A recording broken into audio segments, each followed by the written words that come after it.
Cumprimento os diretores das Sociedades de Engenheiros e Arquitetos do Estado do Rio de Janeiro. Agradeço o convite e já há algumas semanas, desde o dia 3 de setembro, quando foi apresentada a proposta de emenda constitucional 32 de 2020, não são poucas as lives que têm exigido um esforço de esclarecimento do que está por vir, porque não é apenas mais uma reforma.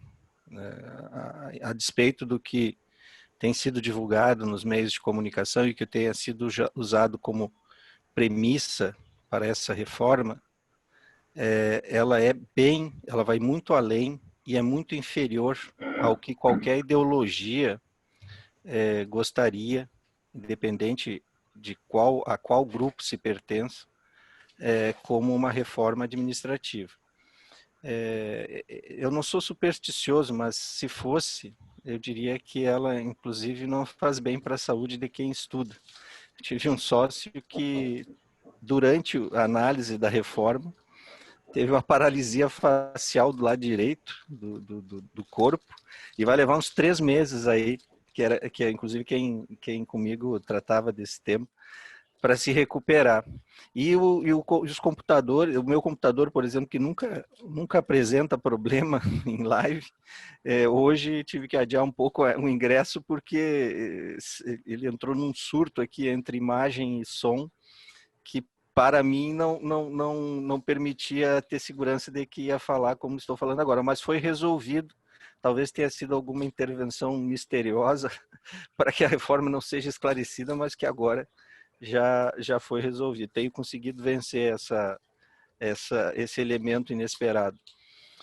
Mas como eu dizia, a PEC 32, ela traz, eu costumo dividir em eixos para ficar mais evidente e não ficar num juridiquês o que ela traz. Esses eixos são 4, numa linguagem que envolve tanto os aspectos dos princípios da administração pública, que são alterados lá no artigo 37, e tudo que eu falar para vocês, eu não vou ficar citando o artigo, mas está entre alterações, isso ocorre entre alterações da Constituição, que envolve do artigo 37, especialmente, até o artigo 41 da Constituição, e depois dá um salto lá para a parte orçamentária, onde vocês verão que não só os recursos podem ser aplicados e desviados de forma muito mais fácil do que ocorre hoje, mesmo após aprovado pelo Legislativo, sem retorno para o Legislativo. O Executivo pode usar como quiser uma série de verbas hoje que são controladas, reduz a fiscalização e permite que verbas de contratos onde o setor privado entra no serviço público e pode usar, inclusive, o espaço físico sem contrapartida, permite que essas verbas sejam realocadas entre secretarias, entre ministérios, sem nenhum tipo de transparência. Então, é horrorosa a reforma, tanto do ponto de vista da linguagem, da estética, da forma como ela é apresentada, há confusões, há contradições entre artigos, mas fundamentalmente ela afeta esses 4 eixos, que é a questão dos princípios, a questão dos atuais servidores que são profundamente atingidos, sejam inativos ou ativos. Ela afeta o futuro de como se dará o vínculo com a administração pública para a prestação de serviços, e ela afeta a questão orçamentária. Então, eu creio que o Joelso está com o microfone ligado agora. Quando alguém vier aqui pegar a minha assinatura? Eu não posso pegar a sua assinatura, mas já está registrado, Joelson, que alguém deverá pegar a assinatura. Então, dentro desses pontos que envolvem esses 4 eixos, eu começo pela alteração do artigo 37. E aqui vem uma alteração gigantesca sobre o papel do Estado, que se você conectar com a PEC 188, a proposta de emenda constitucional 188, que foi apresentada em novembro de 2019, gera um caos no que se conhece como direito social e como papel do serviço público, porque a PEC 32 de agora, ela afirma que o serviço público passa a ser subsidiário. Então, ela inclui um princípio no artigo, é a única novidade, O restante, ela só desdobra princípios que já existiam, que é legalidade, moralidade, impessoalidade, publicidade e eficiência. A impessoalidade é praticamente extinta, né? Vocês vão ver pela forma de desempenho do serviço público e de seleção futura. Mas, em relação à subsidiariedade, que é um princípio que ela inclui na Constituição para o papel da administração pública, isso quer dizer o seguinte, isso não é colocado lá apenas como uma expressão sem sentido, isso é colocado para dizer o seguinte, tudo que é feito hoje pela administração pública será feito pela administração privada, né? Ou seja, pelo setor privado. E somente naquilo em que o setor privado não resolver, é que a administração terá, se quiser, algum papel. Então, o serviço público deixa de existir como prioridade de Estado e passa a ser um regime subsidiário, ou seja, ele só entra onde o serviço, a administração privada, as empresas privadas não conseguirem resolver. Quando junta-se isso, eu falei para vocês a PEC 188 de 2019, nós temos lá uma alteração no artigo 6º que trata do que é direito social, que é o que garante a remuneração de vocês, é o que garante a aposentadoria de quem já está aposentado. Ele tem conexão com tudo isso. Quando você coloca nesse artigo 6º o que a PEC 188 faz, que é aplicar um princípio de pacto, ou um direito do Estado, a um pacto fiscal intergeracional, ele quer dizer muito mais do que cálculo atuarial ou critério atuarial para definir regime previdenciário. Ele quer dizer, quando coloca esse pacto, que mesmo os benefícios em vigor, mesmo aqueles direitos adquiridos podem ser reduzidos no futuro, seja por aumento de contribuição, que já veio na reforma da Previdência, ou por simples corte de uma parcela do que se ganha para atender a esse pacto fiscal intergeracional. Então, isso é o primeiro eixo que altera profundamente o que representa o serviço público. Isso não afeta apenas o servidor, ele afeta todo cidadão, aquele que ainda tem algum tipo de serviço de saúde, de educação, de segurança pública, pode ver, com base nessa alteração, esses serviços subtraídos e desempenhados por empresas privadas. Nós estamos prestes a ver segurança pública privada nas ruas fazendo o papel de segurança pública, ou seja, segurança privada no lugar de segurança pública. É isso que está acontecendo. É lamentável que os meios de comunicação, os grandes meios de comunicação, não percebam no que estão embarcando, porque eles também serão afetados no futuro pela forma como a apropriação do Estado vai se dar. Ou seja, eu permito que um grupo ou um feudo político, sempre um feudo político ideológico daquela gestão, e veja, não é nenhuma gestão, eu permito que isso seja feito em todas as gestões, que ele mude todo o aparato de Estado e defina quem deve ficar, quem deve sair e quais são suas preferências para o desempenho daquela função.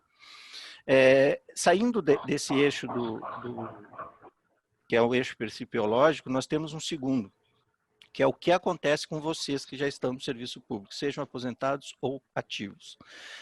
Há vários pontos onde são atingidos, que é outra falsidade divulgada na reforma, que é o que não atinge os atuais servidores. Atinge, eu vou citar só alguns exemplos. Primeiro, as parcelas indenizatórias recebidas por quem está na atividade, porque na aposentadoria não se recebe auxílio alimentação, não se recebe auxílio transporte, nem auxílio creche. Mas quem está na atividade recebe essas 3 verbas que são as indenizatórias mais comuns. Essas 3 parcelas, elas nunca são previstas em lei, porque é impossível uma lei prever esses valores de forma dinâmica. Então, o que se faz? A lei prevê o instituto, pode-se pagar auxílios para o servidor. E vem um decreto, no caso do executivo, ou resoluções e portarias, no caso do judiciário e do legislativo, e diz quanto é esse valor. Então, o auxílio alimentação que vocês recebem hoje, ele tem a sua fixação periódica em decreto. E na esfera federal a mesma coisa, há um decreto que regulamenta o pagamento do auxílio alimentação em todo o Poder Executivo. Mas para a PEC 32, todas essas parcelas devem ser extintas em até 2 anos, se a lei não cumprir o papel que hoje o regulamento cumpre, ou seja, não basta eu ter a previsão legal de que um auxílio alimentação pode ser pago. Eu preciso que o valor e os requisitos estejam na lei ordinária.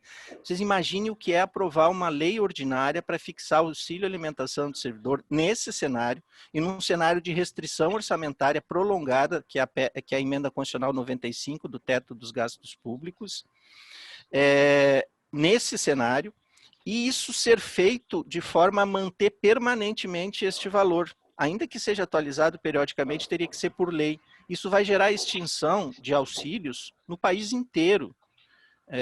E isso estamos falando dos auxílios mais comuns, que é a alimentação, transporte e creche. Mas temos também ajuda de custo, diárias, enfim, o que envolver qualquer tipo de compensação ou de indenização que tem esse nome, precisa estar previsto em lei ou será extinto em até 2 anos, a contar da entrada em vigor da nova emenda constitucional. Esse é um dos pontos. O outro ponto, hoje, quando quando vocês têm afastamentos como férias, licença maternidade, licença paternidade, essas licenças em geral, vocês mantêm algumas parcelas não permanentes durante esse período, porque esse período é considerado efetivo exercício, pelo próprio estatuto dos servidores, sejam municipais ou estaduais.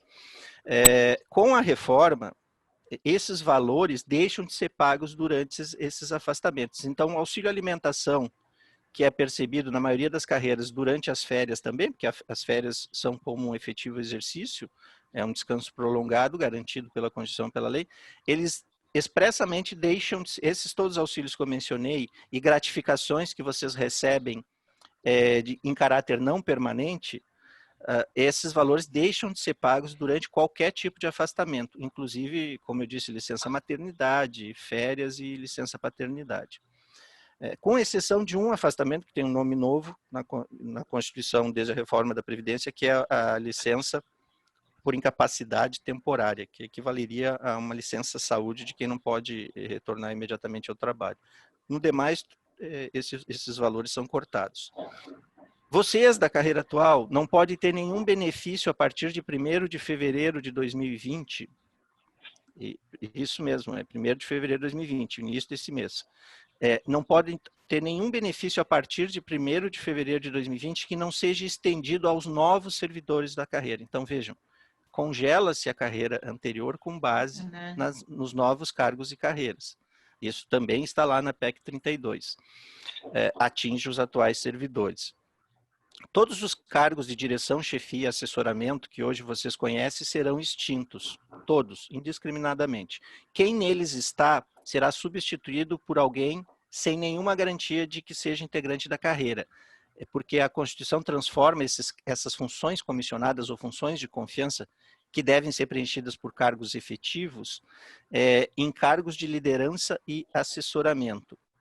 Todos viram, em resumo, cargos em comissão com o nome de cargos de liderança e assessoramento que podem ser preenchidos por qualquer pessoa, tenha experiência ou não na área, seja ou não servidor. Ou seja, não há garantias nenhuma de mínimo, como a Constituição atual faz, para que os cargos de, o que hoje seria direção, chefia e assessoramento, que no futuro serão de liderança e assessoramento, que eles sejam desempenhados por servidores efetivos. Então, você coloca e tira como quiser, sem precisar justificar a razão daquela pessoa estar lá e daquela pessoa não estar mais. Vai ser uma invasão, na verdade, de cabos eleitorais e pessoas simpáticas àquela gestão dentro da administração pública para esses cargos. No futuro, você não vai ver servidor de carreira nesses cargos, salvo uma simpatia muito grande pelo gestor ou uma conexão muito grande entre aquele servidor e o gestor que resolva colocá-lo nesses cargos, porque não terá nenhum tipo de garantia ou de previsão legal.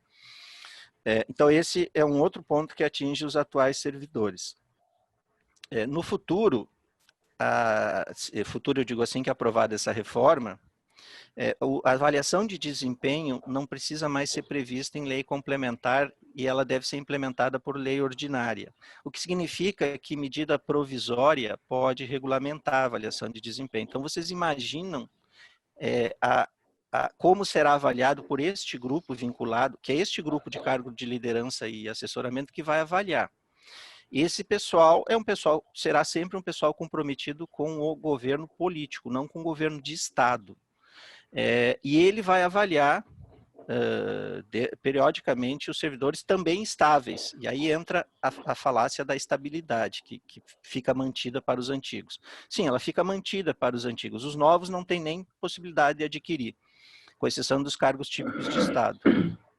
Mas esse grupo que vai avaliar o pessoal que já está, terá um poder de avaliação muito superior ao de agora e muito vinculado à gestão. Se você for simpático à gestão política, você pode ser bem avaliado. Se você for mal avaliado porque não é, ou por exemplo, porque tem atividade associativa ou sindical ou político partidária, você não só pode ser destituído, isso é uma razão legítima, atividade político partidária se tornou, por incrível que pareça, uma razão legítima na PEC 32 para destituir servidores ou qualquer pessoa de cargos de liderança e assessoramento. Você não pode ter, em resumo. Ou seja, se você resolver ser um diretor sindical, um diretor associativo, você vai ter que lidar com essa realidade. Você não vai ocupar, vai ser destituído de cargos de liderança e assessoramento. Mas mesmo assim, isso já deixa claro que será usado para avaliar o seu desempenho. Então, o seu desempenho fica vinculado a um estado de subserviência absoluta, porque se você não tiver essa subserviência, você vai ser mal avaliado e pode ser demitido mesmo com estabilidade. Isso fica facilitado, inclusive, por ato do executivo. O executivo pode criar, extinguir e misturar carreiras. O direito à carreira, ainda que vocês tenham uma carreira hoje, ele deixa de ser garantido no artigo 39 da Constituição, junto com a extinção do regime jurídico único. Tanto que os novos servidores não precisam nem ter vínculo seletista ou estatutário, eles têm apenas um vínculo. O nome agora é vínculo. Né? A ordem do dia, na PEC 32, é vínculo. E vínculo por prazo determinado para tudo que for possível, ou seja, vínculos precários, que são em que as pessoas são contratadas como terceirizadas ou diretamente como pessoas físicas e são dispensadas com uma assinatura de um contrato. Não há mais concurso para essas novas pessoas, porque a maioria dos vínculos não exige concurso, é processo seletivo simplificado. Vocês imaginam como será isso para selecionar futuros servidores? Você tem um currículo, tem uma indicação, e você pode ser contratado com base nisso, que você não precisa mais de concurso com ampla concorrência. O concurso com ampla concorrência fica só para 2 cargos que são residuais, que são os cargos com vínculo, veja, não tem mais essa expressão cargo efetivo, é cargo com vínculo por prazo indeterminado ou cargo típico de Estado. Só que o cargo típico de Estado, ele também precisa ser definido em lei complementar, e a tendência é cada vez reduzir mais, assim como a lei define, ela extingue aquela definição. E ainda assim, você, à medida que uma determinada função começa a ser terceirizada, e hoje pode terceirizar tudo, tá? As funções de vocês podem ser todas 100% terceirizadas, porque não é mais só atividade fim, não é mais atividade meia, atividade fim também pode ser terceirizada. Tudo que puder ser terceirizado vai se tornar, é uma expressão que deriva da reforma, obsoleto. O que for obsoleto pode entrar como carreira ou cargo em extinção. E isso por ato do executivo, não precisa nem de lei para isso.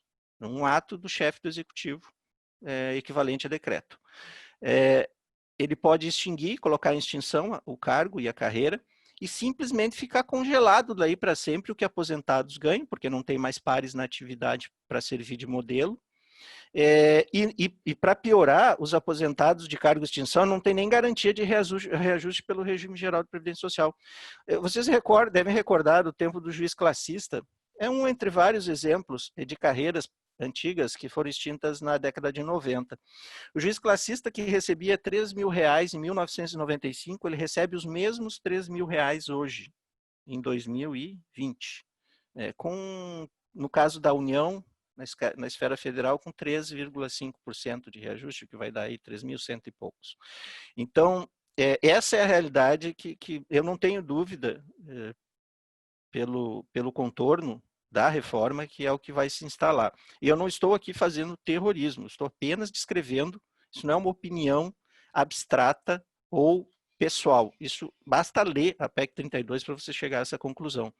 Aliás, não há como ler a PEC 32 e simpatizar com ela se eu defendo a moralidade do Estado, se eu defendo um serviço público efetivo ou mais eficiente, e mesmo para quem defende, mesmo que eu defenda a lógica da iniciativa privada, que é outra, não se aplica ao serviço público, mas mesmo que eu a defenda, mesmo que eu seja um visionário que percebe que no futuro a lógica da iniciativa privada de fato vai melhorar o serviço público, mesmo assim eu não posso defender essa reforma, porque não é isso que ela faz. Ela permite desvio de recursos em montante muito superior ao que hoje é feito, e ela permite o desempenho precário das atribuições com apropriação pelo serviço privado que eu escolho. Não é nem o melhor serviço privado, é o que eu quero que assuma. Então, todos os casos de corrupção ou de investigação hoje que terminam em condenação têm relação com licitação ou contratação indireta de serviço público. É aí que se faz o desvio de recursos. Isso se torna a regra para tudo, inclusive para o que vocês fazem hoje. A lógica é a seguinte: se eu tenho um profissional na iniciativa privada que faz a mesma coisa, eu substituo o do serviço público. E isso se torna uma obrigação, por conta da subsidiariedade, não se torna uma possibilidade. Então, a administração tem que agir assim. Isso, então, tudo isso que eu falei afeta os atuais servidores.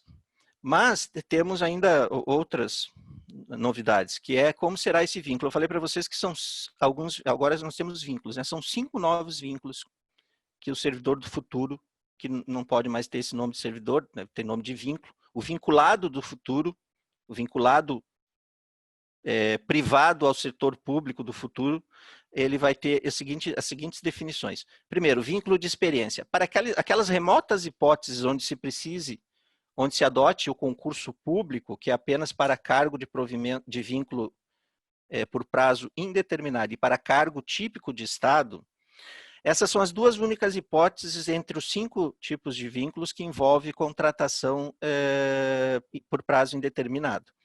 Nesses 2 casos, você tem que passar por um vínculo de experiência. Você já deve ter ouvido falar o que é esse vínculo de experiência. É de, no mínimo, 1 ano para cargos cargos de vínculo por prazo indeterminado, e ele é de pelo menos 2 anos para cargos típicos de Estado, exemplo, auditor fiscal. Como isso ocorre? Pode ser de 1 até 10 anos, ou o tempo que o administrador quiser, para medir a capacidade de sujeição daquele novo servidor. E não há dúvidas que a justificativa da emenda deixa muito claro que é para avaliar o perfil ideológico daquele que fez o concurso, ou o perfil afetivo, enfim. Você pode avaliar o que quer daquele servidor, mas a regra será o perfil ideológico, tanto que a atividade político-partidária é a razão para a destituição de uma série de funções importantes no serviço público, ainda que de Estado. E você tem essa avaliação durante pelo menos 1 ano, e para os cargos típicos de Estado, de pelo menos 2 anos. Vejam, a filtragem é ainda maior para cargos típicos de Estado, para garantir que o perfil é aquele que o gestor daquela gestão, vejam a anarquia, não é nem... É de uma burrice tão grande essa reforma, porque ela pressupõe que vai ser sempre o mesmo perfil ideológico. Esse perfil vai mudar. Você cria só uma anarquia na administração. Não é nem inteligente você fazer isso, porque você não tem controle depois disso. Imagina, cada gestão vai definir o perfil ideológico que deseja, e aí nós vamos acreditar que há um homem bom e há um homem ruim? Não. Nesse caso, há um homem com poder. O homem com poder, ele sempre age diferente do que você imagina que ele vai agir. E a definição aqui vai ser ideológica. Esta é a razão do vínculo de experiência. Eu vejo se essa pessoa é meu partidário, se ela me é simpática, pelas razões que eu entendo subjetivamente que envolve simpatia, e se ela é qualificada sob o meu ponto de vista. E com isso eu afasto, inclusive vejam assim, hoje você foi classificado em primeiro lugar no concurso público, se submeteu a uma prova, a um concurso de provas ou de provas e títulos, e está no primeiro lugar e sabe que vai ser nomeado porque está no primeiro lugar. Com o vínculo de experiência, você pode cair para o último e não ser nomeado. E durante esse vínculo de experiência, você não é servidor, você é um semi-servidor.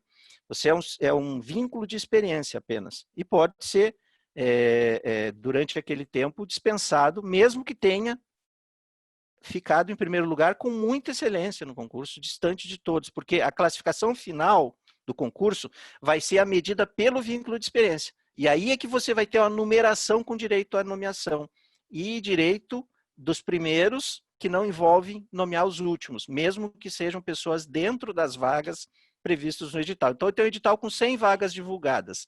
100 pessoas são convocadas para o vínculo de experiência. A que ficou em primeiro lugar é muito competente e independente, embora seja inovadora. E não me agrada. Não me agrada porque eu consultei aqui no Facebook ou no Instagram que ela participou da gestão do sindicato tal, ou ela participou da manifestação X. Eu não vou colocar elas na classificação final. É isso que vai acontecer. E tanto para essas duas hipóteses de cargo, o cargo com vínculo indeterminado e o cargo efetivo, o cargo típico de Estado. A estabilidade ela é possível manter apenas para o cargo típico de Estado em condições que ainda serão regulamentadas. Os demais não se fala mais em estabilidade.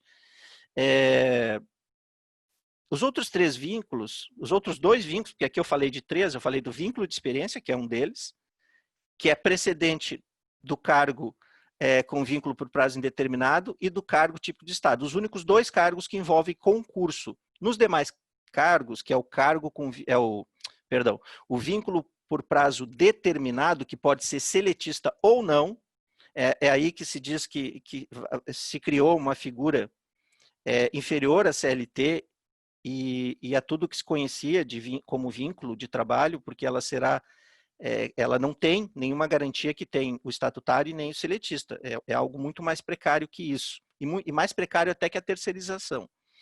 Então, esse vínculo por prazo determinado, ele pode ser emprego público seletista, contratado pela carteira de trabalho, ou pode ser um mero papel, porque não há mais essa figura de contratação necessária por seletista ou por estatutário. E será a regra, junto com a terceirização. Então, a terceirização e o vínculo por prazo determinado, eu deixei por último, porque não envolvem concurso, processo seletivo simplificado, como eu disse, e é o grande vínculo, a grande sacada para preencher as funções públicas dentro da PEC 32. O demais é exceção. E só vai ser feito, de fato, naquilo em que a iniciativa privada não conseguir dar conta. Então, isso fecha o que seria um novo vínculo, o terceiro eixo, que é o futuro dos vínculos com a administração de trabalho e com a administração pública. Sem estabilidade, como eu disse, com possibilidade de dispensa a qualquer momento. A avaliação de desempenho, ela nem é necessária nos casos de vínculo por prazo determinado, ela vai se tornar, ela já se anuncia como uma ferramenta de demissão de servidores estáveis, ou em cargos típicos de Estado, ou cargos de vínculo por prazo indeterminado, que é indeterminado, mas não tem estabilidade, então pode ser demitido. E a demissão por decisão judicial, ela não precisa mais transitar em julgado, que é outra forma de facilitar isso. Ela pode ser pela primeira decisão colegiada judicial que surgiu, que também, em determinadas situações, pode facilitar a forma de demissão. Praticamente tudo pode ser feito por lei ordinária, o que significa que pode ser feito por medida provisória, né? O que é uma temeridade maior ainda, né? Porque antes, como era lei complementar, a maior parte das hipóteses de demissão tinham que vir por lei complementar para serem aplicadas, e aí isso não permitia que o presidente, o governador, o prefeito editasse atos provisórios para que isso fosse feito. Mas agora, com a PEC 32, isso é possível. Concentra-se o poder do chefe do executivo de forma absoluta. Assim.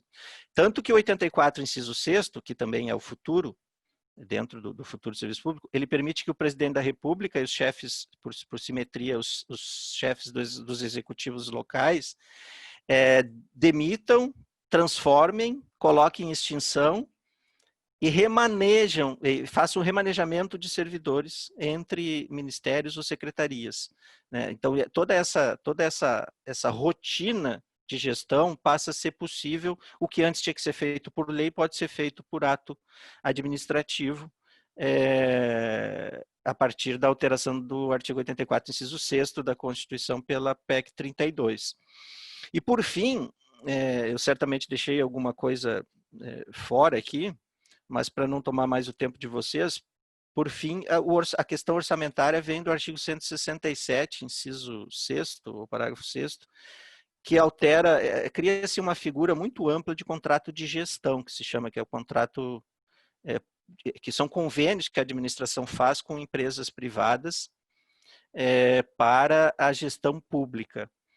E sem necessidade de contrapartida, cedendo, vocês podem no futuro conviver dentro do espaço físico público com a apropriação privada, sem necessidade de contrapartida. E os recursos para isso é que é uma vergonha, assim, não tem como alguém comprometido com a eficiência ou mesmo com a gestão moral dos serviços públicos ler essa parte e dizer que não percebe o quanto ela é inconstitucional, o quanto ela viola justamente o princípio da eficiência ou da moralidade no serviço público. Porque ela permite que, depois de eu passar o orçamento, todo ano, ali no final, nós temos a discussão orçamentária que passa pelo Legislativo. E lá fica a programação orçamentária com transparência, pelo menos é a única transparência que nós temos inicial de como os recursos serão aplicados. Só que com a PEC 32, esses valores podem ser remanejados discricionariamente pelo chefe do executivo, sem passar de novo pelo legislativo, gente. Imagina o que vai ser isso. Imagina, eu quero beneficiar fulano, que não está nem na secretaria para onde foi, não é a Secretaria de Fazenda, ele está lá na Secretaria de Educação.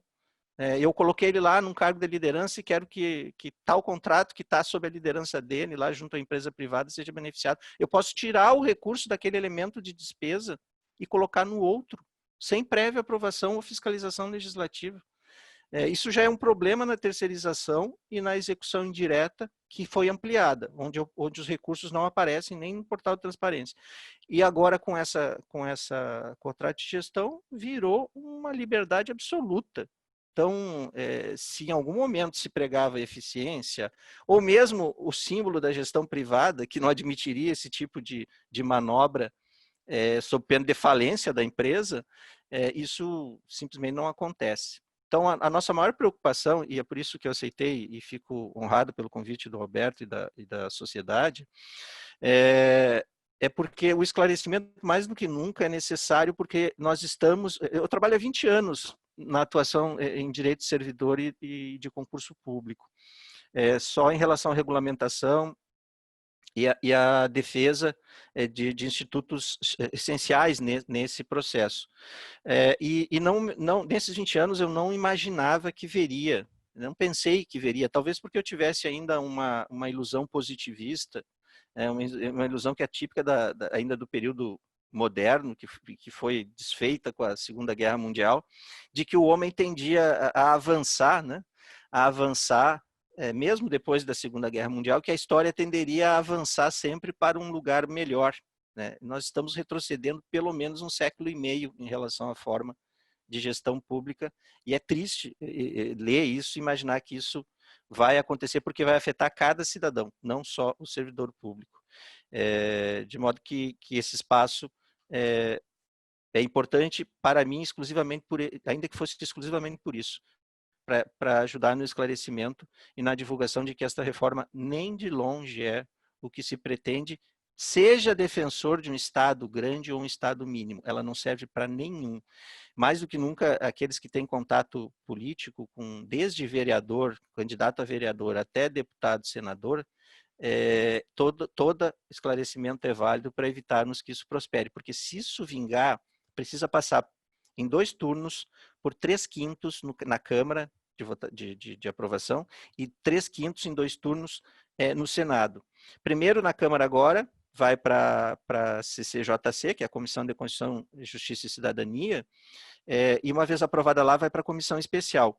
No Senado, só precisa passar pela CCJ para ir a plenário. Então, se isso passar e for aprovado, mesmo que caiba ação direta de inconstitucionalidade depois, com esse nível de aprovação, não adianta judicializar a política aqui, que não vai resolver.